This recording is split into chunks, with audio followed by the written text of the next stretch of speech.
without thinking that in so many ways he was a protege of Rush.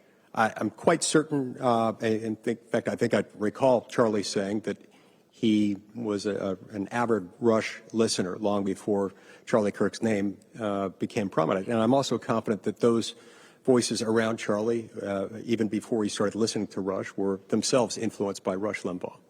So it's good to have Charlie carrying on that legacy and others carrying that forward even after Charlie's gone. Yeah. A lot of people have been saying that, they thought he was going to be president one day. And I guess what we can say is he's something greater than a president, actually, which is he's a martyr. Wow. Yeah, I mean, in his legacy, it's funny because on my first interview that I did after Charlie's assassination, it was actually with Laura Ingraham. It was about an hour before Erica gave her first address. And I said that line. I said, the blood of the martyrs is the seed of the church. And I actually had never heard Charlie say that. It's just one of those things I had never heard him say. But then Erica, Charlie was an avid journal taker. So he left a ton of journal entries, and she never looked at them. It was obviously that would have been weird. But when he died, she looked at some of those journals. And she found a page and she showed it to me. She took a picture of it, sent me a picture of it, and it said, in Charlie's chicken scratch, Charlie did not have great penmanship. That was one thing. But it said, the blood of the martyrs is the seed of the church. And my heart about dropped out of my chest because, just, again, Charlie was incredibly in tune, I think, with the Holy Spirit. He was in tune with God. And, he had a sense for where things were going and where things, and I think there's these little Easter eggs, these God winks all over his life when you have eyes to see it. And anyways, we're going to welcome back National Radio in about 2 seconds.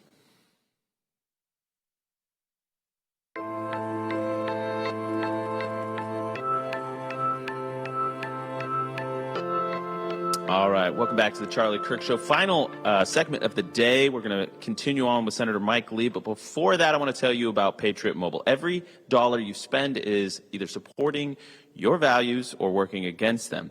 In today's economy, when you spend your money, that's what matters most because you're impacting the culture whether you know it or not. Patriot Mobile is leading the way as America's only Christian conservative wireless provider. Switch today without sacrificing quality of service. They have all three major networks under their umbrella.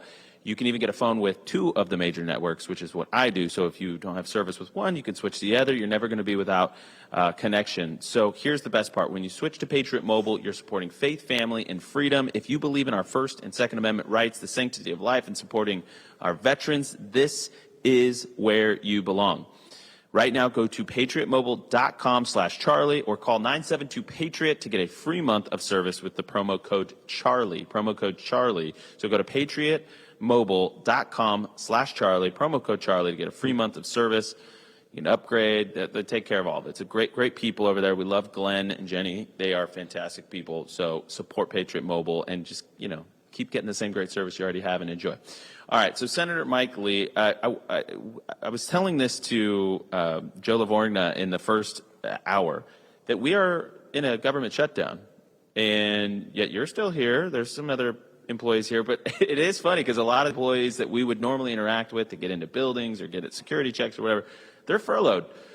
So where are we at? Should we care? This was the kind of story, inside the Beltway story, that Charlie would usually not care that much about. But Joe's point was that you will start feeling this in wider and wider concentric circles outside of the Imperial Capitol. What's the status? Are we going to turn the lights back on anytime soon?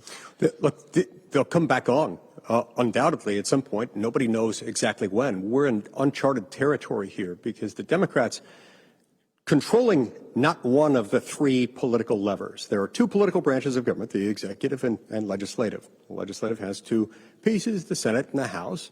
Between those three pieces, the Democrats don't control the House or the Senate or the White House.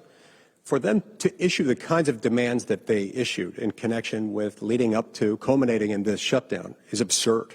They're not in control of any of the three branches, and yet they are not even willing to accept Biden-era spending levels. Now, look, that was I bristled in response to how generous an offer that was on our part. I understand why we did it, but it was probably an overly generous offer.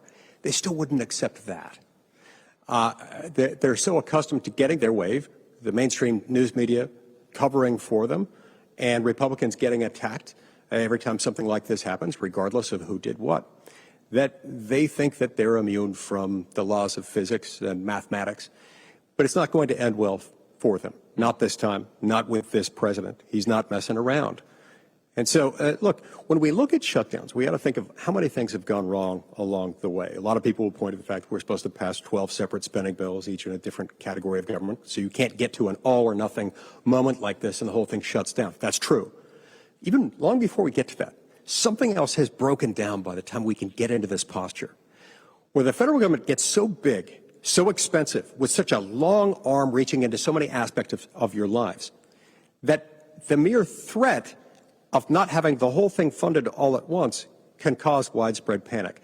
A government that can do that to you is a government that's gotten too big, too expensive. Well, I love that. I feel like that's the best place where we can leave this conversation, because Charlie's first big popular slogan that ever went viral was "Big Gov Sucks." And it still sucks. And Charlie wanted a limited government that was strong enough to affect the people's, will that they voted for, but that was, small enough that it didn't impede our freedoms. And so I think, Charlie would say, hold the line, Senator, and, fight for us. Don't give in. And I think that's the fighting spirit in some ways that has fully saturated, it seems, the highest levers of power, at least within the admin. We've got some legislators that need some work. You are not one of them. But this offense, fight, this pushing forward a muscular Republican Party and conservative movement that Charlie so desperately wanted, you're seeing that on display here.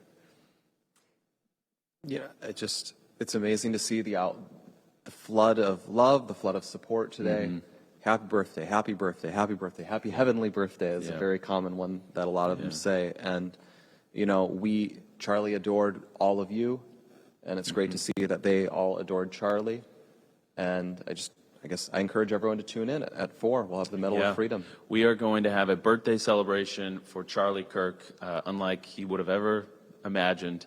It's bittersweet. It's going to be emotional. I hope all of you will join us. It's now going to be in the Rose Garden.